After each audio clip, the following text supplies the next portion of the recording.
going to talk about it across the board.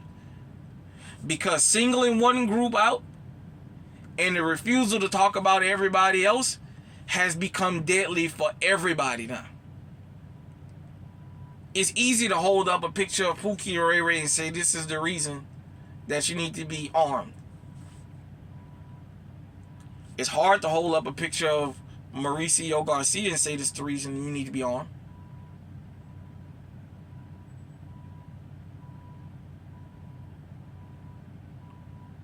It's hard to hold up a picture of the Asian shooter that killed all them Asians out there for New Year's and say this is the reason you should be armed.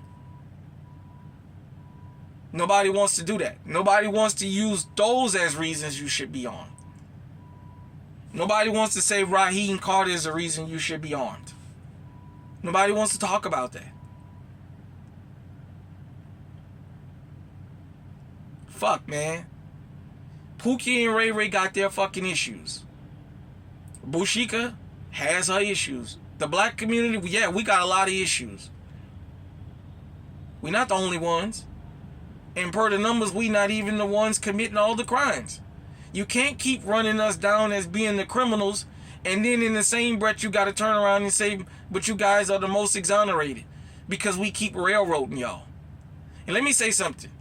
If you're a black person that has spent years, months, days, minutes, decades in prison for a crime you didn't commit and was able to get out, stop getting on the news and saying you don't have no animosity towards nobody. Fuck that. Because what that does, it makes it okay to do it to the fucking rest of us. That same animosity that you have towards black people when they piss you off, you're supposed to have that towards the system.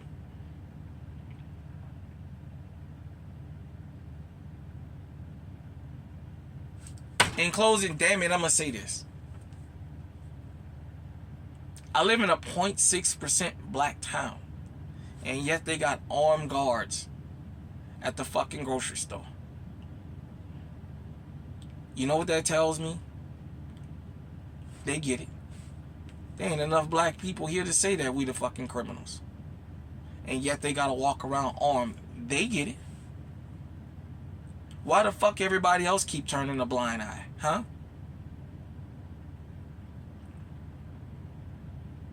Why?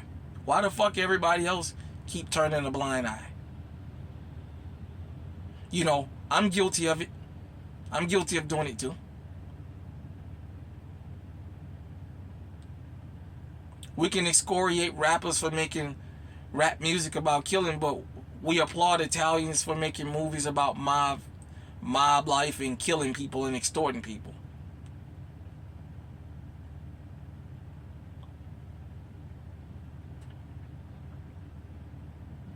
Al Pacino played one of the biggest drug dealers in history in the Scarface movie. But we've never went up to Al Pacino and told him, you gotta prove us in real life that you lived that life, even though you played that part in the movie. Yet we ask rappers to go out there and be violent and back up their lyrics. And so we can plaster them on the news. I told you guys that in flyover country, that's where all the murder-suicides are happening. All the mass shootings. But that's not what you see on TV.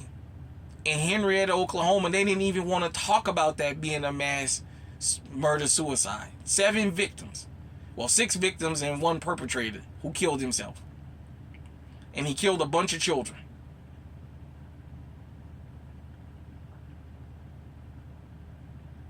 All I'm saying, citizens, all I'm saying out there, we never gonna solve the problem if we want to pick and choose what part of the problems we gonna address. We never gonna solve the problem in this country of these mass acts of violence and violence period and criminality period if we keep singling out only one particular group as the criminals, because the numbers don't back it up.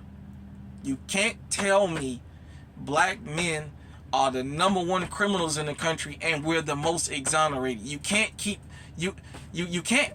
I mean, like I said, even the state of Missouri has finally even admitted, yeah, we know we got innocent black men in here, but under our law we don't have to let them go.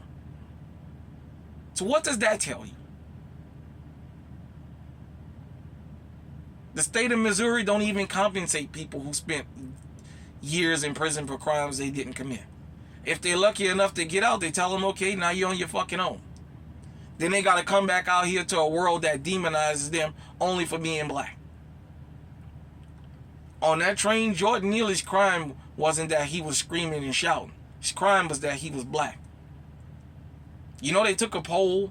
They should have asked multiple ethnic groups, but they only asked white folks what they thought about vigilantism. And in that poll, all of them said they feel like it's okay for them to be vigilantes and to check and police and harm black people because we've been plastered all over the place as the face of the fucking criminal element in America. Immigrants, everybody.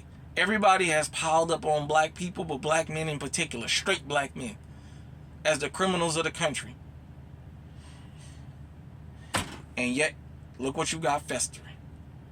Now the media is forced to address something that can turn out to be heinous. Because you remember when Trump talked about criminals coming from south of the border, they called him a racist.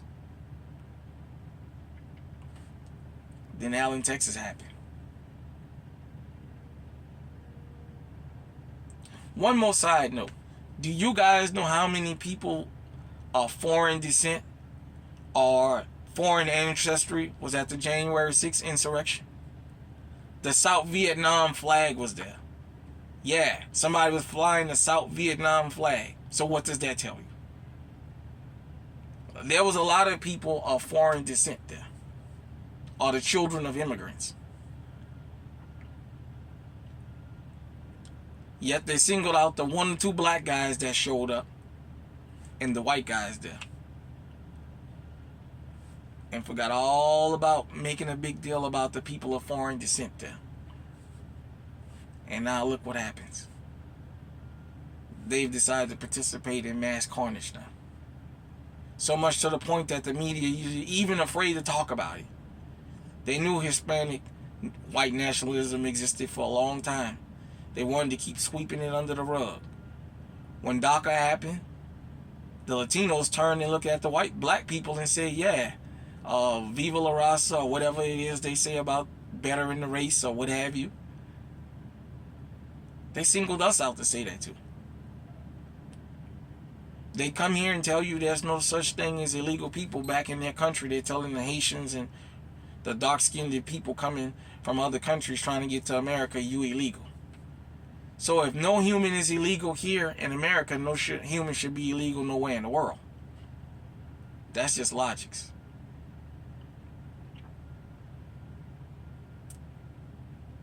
We got to be fair across the board. And that's what this channel is about. I know sometimes these conversations are uncomfortable, but they need to be had.